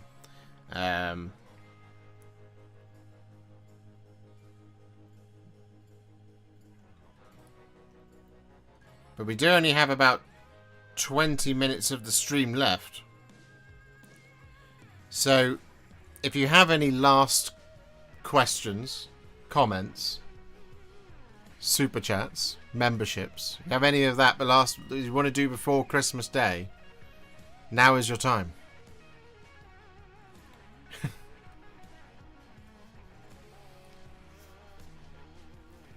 But you have my full attention right now.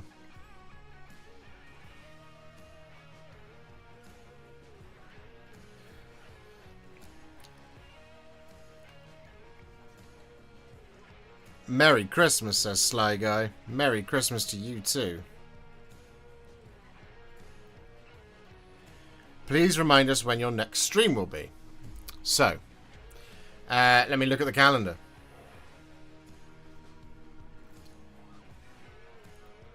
So, the calendar states... Well, so Christmas is on Wednesday. Normally we would stream on a Wednesday, but we're not going to stream this Wednesday because it's Christmas Day. I'm going to have the day off. Now, there is a stream planned for the 1st of January, which will be a long stream. It will be a hobby stream, 8-hour, like, Happy New Year, let's get some models done, day one, let's hang out, let's be together on New Year's Day type thing.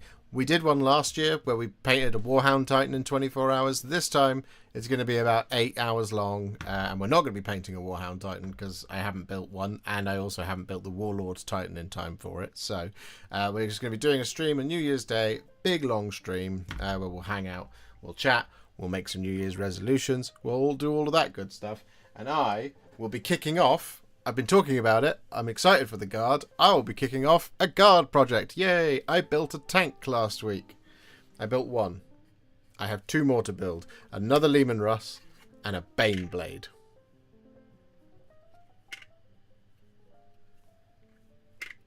It was the turret. So it felt like something came loose then. I was like, oh. So I've got another one of these to build. Which will... I think I'm going to do it as an Executioner. With the Executioner auto cannon type thing. The double-barreled one. That's what I'm going to do, I think. But we've got that one. We've got Baneblade. And we're going to be painting all 3 of those on New Year's Day. Now, I might be live again next Monday. But I don't know if I will be. Because we'll be coming back from Southsea on the Monday. And I don't know if I'll be home in time. I also have a bit of work I have to get done. So we shall have to see. This week, however, what I'm hoping to do is put out Fulgrim as a video, Shalaxi, Hellbane, and Gordrak. That should all happen possibly Thursday, Friday, Saturday is my intention. to do that. And then the Saviors of Cinderfall will hopefully come out. I might swap it. I might swap Saviors of Cinderfall around. We shall have to see. But I might swap one because I've got to put a video out on the 2nd of January, which could be how I painted the tanks, but we'd have to film it live on blah blah blah blah. And then James Mathias, before we go any further, has slapped his wallet out on the table with a massive $200. Thanks for the great year. Merry Christmas and love you. Well, I love you too, James. That is very kind of you. Thank you so, so much. Merry Christmas and a Happy New Year to you as well.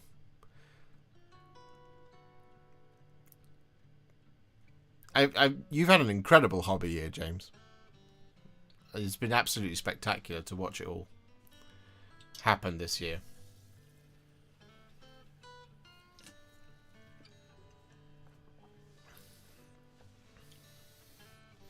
I like the way you were doing Tales themes this season, but could we do the votes earlier? Sometimes it takes me a while to get the built and ready to paint. We can try, certainly.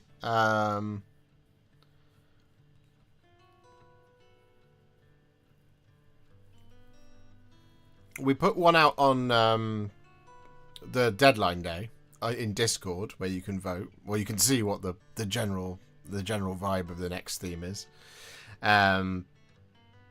It is there. I'll have a think though about a way to do it without just throwing the baby out with the bathwater in terms of the format. There's lots of people saying we want the format to be completely different. I said no, we've got to give this one a chance. But I'll see what I can do the mini creative. Jason Patworth, thank you very much for being a member for 7 months. Merry Christmas to yourself and everyone in chat. Merry Christmas to you too, Jason.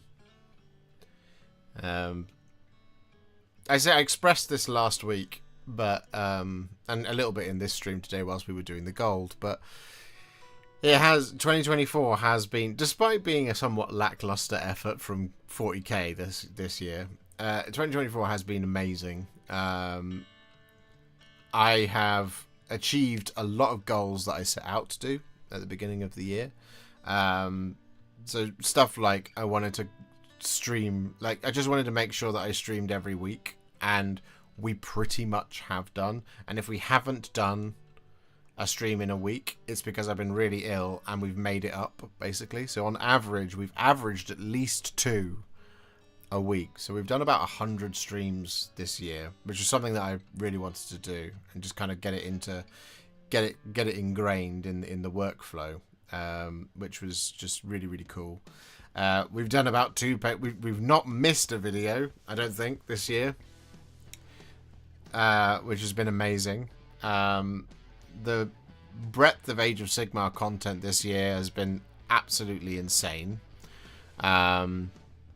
Which is why we've had, a lot of people have come to the channel in search of Age of Sigmar content, and they've found it, because we've done a lot of Age of Sigmar this year. What with Dawnbringers, then Skaven Tide, then 2.5 faction releases later. So I'm hoping next year is a big 40k year. It should be towards the end of the year, because like I said, we'll be gearing up for 11th edition from about October onwards. So there'll be 3 to 6 books that will come out, no doubt, that will be the lead up to 11th edition. So that'll be great next year. I'm excited for that, and also just really excited for summer. I have no idea what it could be in the summer. It could be Contrast 3. Contrast 3.0 could happen.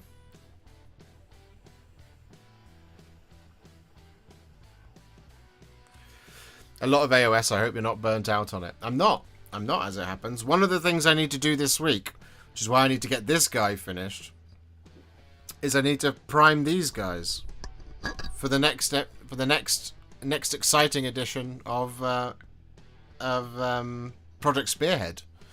I built 5 brutes and the mega boss, because we already had the weird brute, no, not weird brute, the brute ragers and the Ard boys. So we already have videos for those here on the channel, so you can already see them. So I need to get them primed this week. So that's what I mean. I need to get him done. Because tomorrow is my last full work day for a couple of days. So I'll be doing a work day tomorrow. No work on Christmas Day. No work on Boxing Day. Working on Friday. Then I'm off to see my parents Saturday, Sunday, coming back on Monday, which is why we might meet on Monday, but we also might not. Depends on time. But yeah, so yeah, it's just been an absolutely incredible year, and the AOS hype continues. In January and February, we have Auric Warclans is coming at some point. And also the Git mob, the Gloomspite Gits, they're all coming as well at the beginning of next year, so that's exciting. But we also know that Eldar and Deathcore of Krieg are coming early next year, so it is a huge potential first quarter of Warhammer that is coming, which is really exciting. It's going to be really fun, and who knows what the future holds for MESBG or any of the other, or even like Warhammer Underworlds or Warcry or Kill Team. I'm really excited to see what Kill Team does next. Really excited for it, because they've had 2 fantastic releases very recently. 3 technically, if you include the starter set. So Hivestorm, the starter set, and Brutal and Cunning. It's been massive for Kill Team. So maybe there'll be another Kill Team in January, February, or March. We don't know. We just can't scry the future. But yeah, it's been 2024 has been, from a model perspective, I think a bit like that at times because of 40k. But Warhipster wise, 2024 has been absolutely astronomically amazing, and it's been an incredible experience to be a part of. And like, as you say, we got to 75,000 subscribers just before the deadline of New Year's Eve. So 8 days left, so anything now is a bonus. But then we reset our sights on January 1st on 100k. And we can do it. We can do it. I believe. I believe in Harvey Dent. You know. We started this year on 54,453. So we've gained nearly 21,000 across the year. Which you'd expect, right? Because it's an Age of Sigmar year. You get more when obviously you have a big 40k year. So Leviathan, for example. Leviathan was big. We hit 75k. We did, Adam. It happened. 75k in the bag.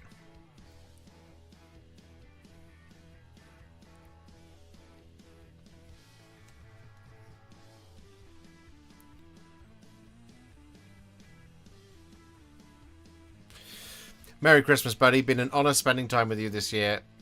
Here's to 2025. Love you. Love you too, Stoogie. Love you too, Marley.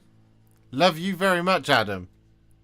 With the 10 gifted Warhipster memberships like an absolute boss. Absolute bloody lad, Adam. Putting us on 519. That's lovely, that is. It's a lovely number, that is. You love to see it. Turn off notifications. No. Go away. Merry Christmas all. Merry Christmas to you, Adam. I'm looking forward to finding out what your Christmas present to me was. I'm going to open that box on Wednesday.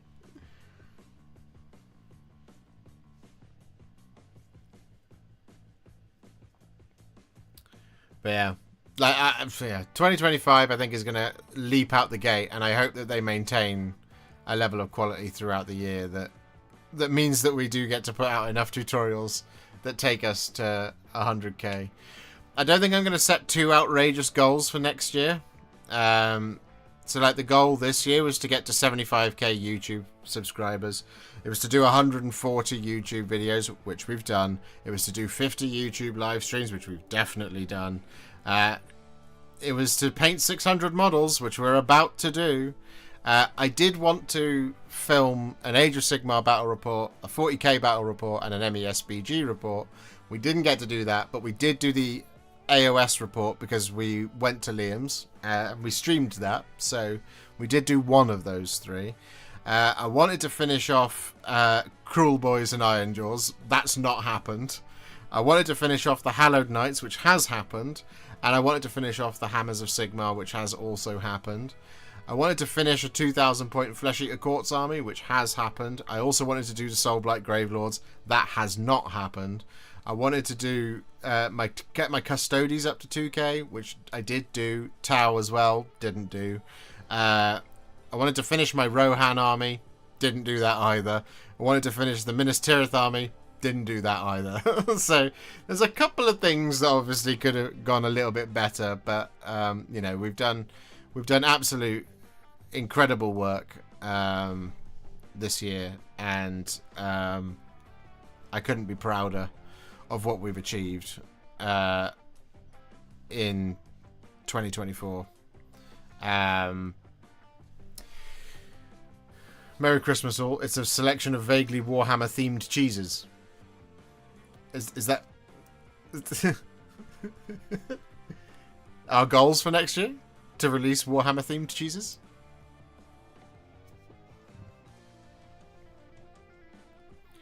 But yeah, 100k is going to be a big one.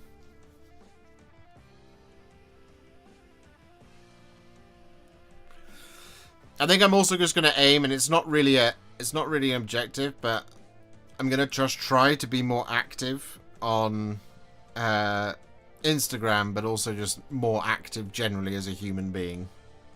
So, oh, my gift. Oh, I see. Perfect.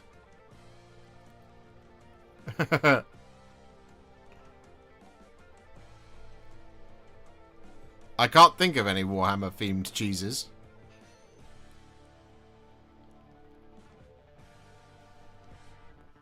Or at least any good puns off the top of my head.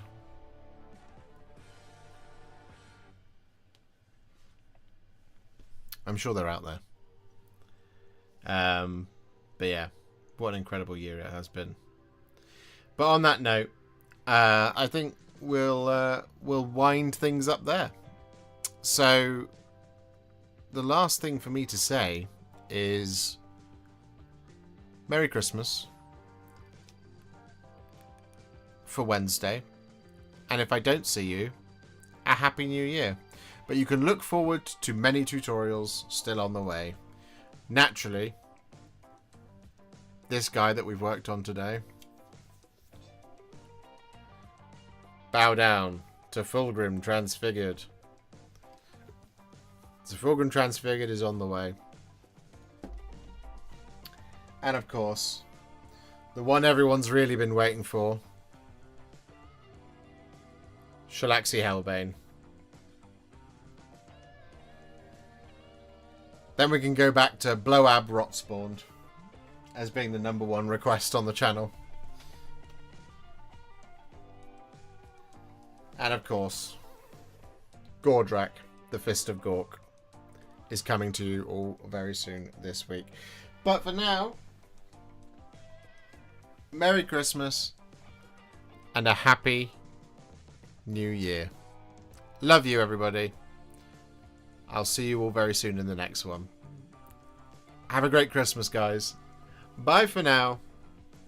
You absolute legends of the Warhipster community.